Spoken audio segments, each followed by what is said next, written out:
Right now, with the whole quarantine thing, most of us have our loud amps at home and we're trying to make that gear work for us in a quiet setting, and it's often almost impossible because the amp doesn't sound as good as it should. So today's video is all about giving you some tips and tricks on how to make that loud amp work in a quiet setting. You're going to need some pedals that you probably either already own or can get for fairly cheap on Amazon or off of your local music store. So without further ado, let's get to the topic of what those challenges are, and I'm going to give you those solutions. So now that you're home all the time and everybody around you is always home, you can't crank up your amp the way you want to. The problem with that is that your amp sounds very thin at low volume. It's very bright. There's barely any bass. It doesn't take pedals all that well. And the volume is very inconsistent, meaning that if you play a bit too loud, it gets really, really loud, so you're turning down the volume. But if you're playing really quiet, it's barely audible, so you're always playing with the volume. So there's two solutions to that. Let's go talk about it. So issue number one, your amp is very bright. The way to counter this is that your Vox AC15 or AC30 comes with a bright cap on the master volume. If you crank it up all the way, the bright cap gets taken out of the signal chain, so that's how you get a much nicer and smoother top end at lower volume.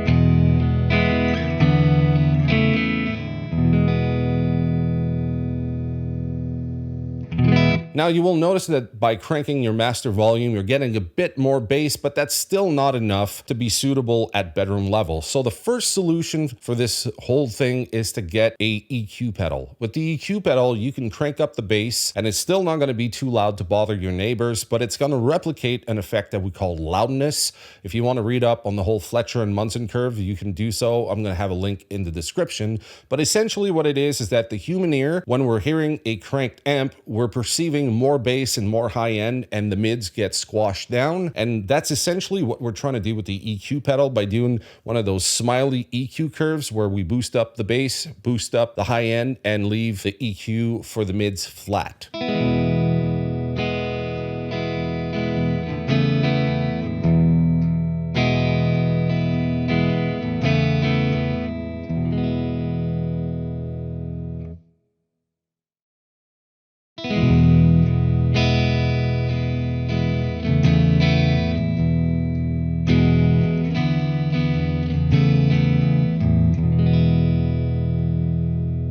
The third issue we talked about is barely being able to hear yourself if you play too quiet and being a bit too loud if you dig into the strings. The way we can remedy this is by using a compressor. Just basically put a compressor is going to uniform the strength in your signal, meaning that if you're playing too loud, it's going to bring it down, and if it's not loud enough, it's going to push it up, and you get a more uniform signal. That way, at low volumes, you're going to hear the quiet parts and the loud parts at about the same volume.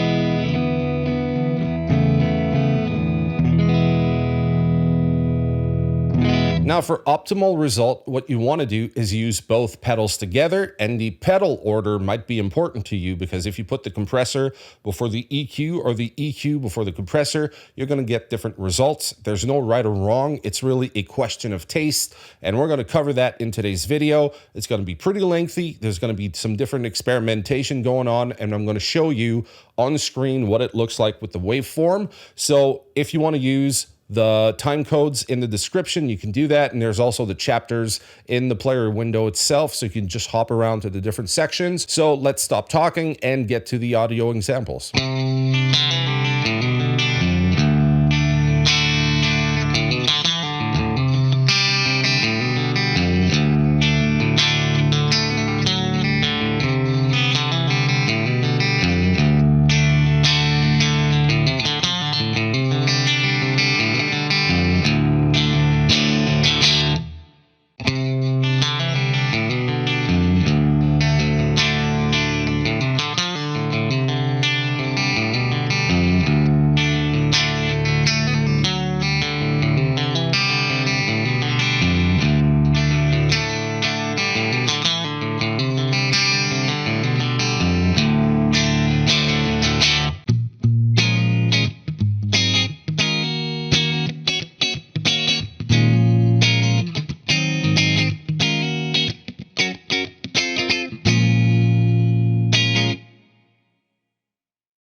Now, if you don't have a compressor and an EQ, you can always use a soft clipping overdrive.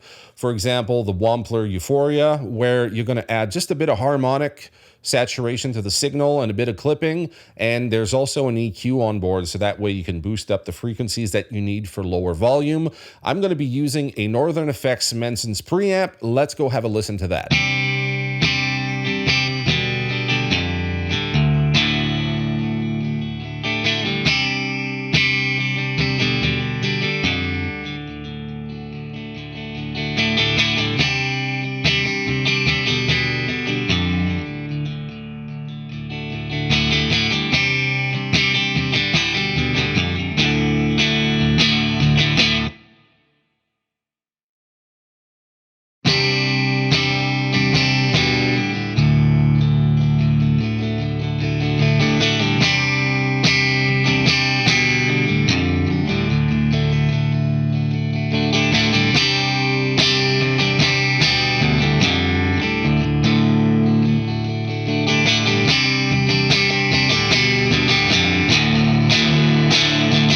I hope you learned something new, and I hope you can use these tips to get better results at bedroom levels. If you enjoyed this video, you can click right on here. I have plenty more videos just like it, and I'm going to see you in the next one.